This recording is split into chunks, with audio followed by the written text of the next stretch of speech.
दोस्तों, क्या आपको मालूम है कि पांडव भाइयों में सबसे बड़े युधिष्ठिर की पत्नी कौन थी? पूरी महाभारत कथा में उनके बारे में बहुत कम उल्लेख मिलता है।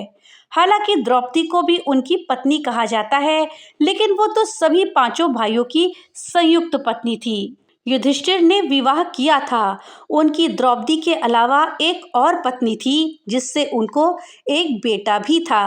हालांकि उन्हें महाभारत की सबसे रहस्यमय महिलाओं में से एक माना जाता है। धर्मराज युधिष्ठिर की पत्नी का नाम था देविका। वो एक क्षत्रिय राजकुमारी थी, जिसका विवाह पांडवों के सबसे बड़े भाई युधिष्ठिर के साथ हुआ था। हालांकि महाभारत में उनकी भूमिका को लेकर काफी बहस की जाती है, लेकिन सही बात यह है कि उनकी भूमिका इसमें स्पष्ट नहीं है।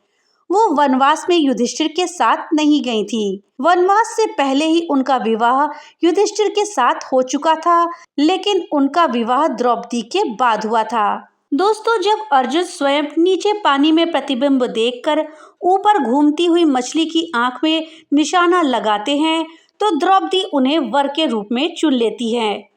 तब राजा द्रुपद से युधिष्ठिर का परिचय कराया जाता है, तो वो यही कहते हैं कि वो अभी अविवाहित हैं। दोस्तों, देविका और युधिष्ठिर के बीच तो विवाह हुआ था, लेकिन ये कब हुआ, ये बात साफ अभी तक नहीं है।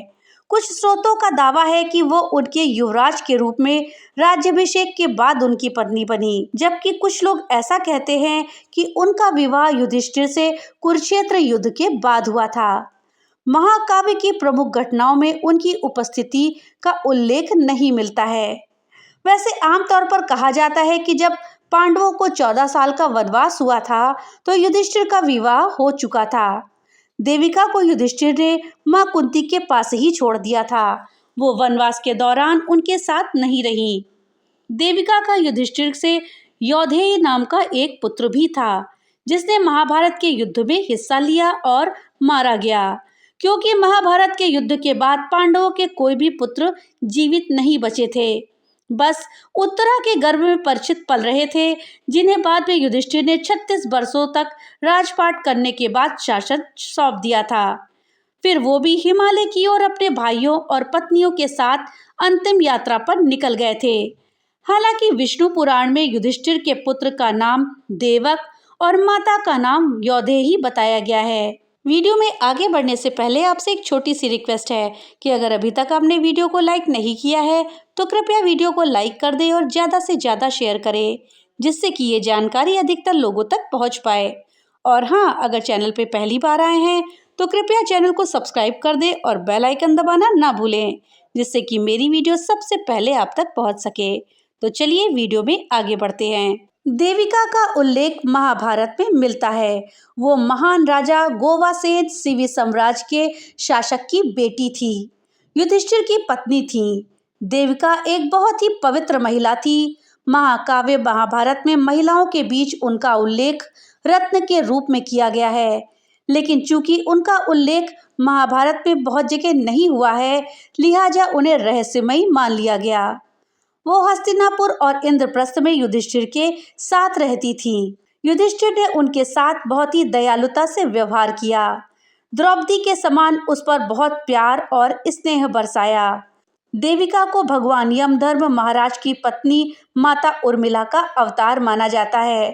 वो माता कुंती और द्रौपदी के साथ अच्छी तरह से रहती थी, सभी के साथ स्नेह से पेश आती थी।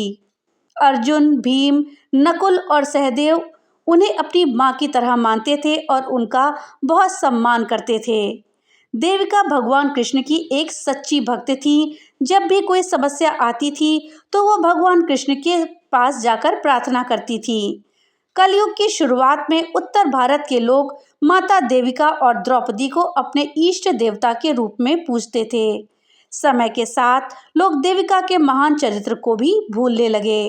ग्रंथों में देविका और द्रौपदी के बीच अच्छे संबंध बताए गए हैं। दोनों महिलाएं एक दूसरे के साथ सम्मान से रहती थीं। हालांकि ये बात सही है कि द्रौपदी की एक शर्त थी कि जब भी पांडवों में से वो किसी के साथ रहेंगी, तब उनकी पत्नियों में से कोई भी उनसे आपसी मिलाप में कतई आड़े नहीं आएगी। वो समय फिर पूरी तरह से उन्हीं का होगा। कहा जाता है कि 36 सालों के शासनकाल के बाद जब युधिष्ठिर अपने भाइयों के साथ स्वर्गारोहण के लिए हिमालय के मेरु पर्वत की ओर जाते हैं तो सभी भाइयों की सभी पत्नियां भी साथ होती हैं। हालांकि यहाँ देविका का कोई जिक्र नहीं आता है, इसलिए दोनों तरह की बातें कही जाती हैं कि वो इस स्वर्गारोहण में शुरू में ही गिरकर मृत्यु लोक चली गई थी और ये भी कहा जाता है कि वो इस यात्रा में आई ही नहीं थी, बल्कि उनकी मृत्यु बाद में हुई थी। तो दोस्तों ये थी जानकारी युधिष्ठिर की पत्नी के विषय में। दोस्तों जानकारी आपको कैसी लगी हमें कमेंट बॉक्स में लिख करके जरूर बताइएगा। तो मिलते हैं अगली नई वीडियो के साथ, तब तक के लिए राधे राधे।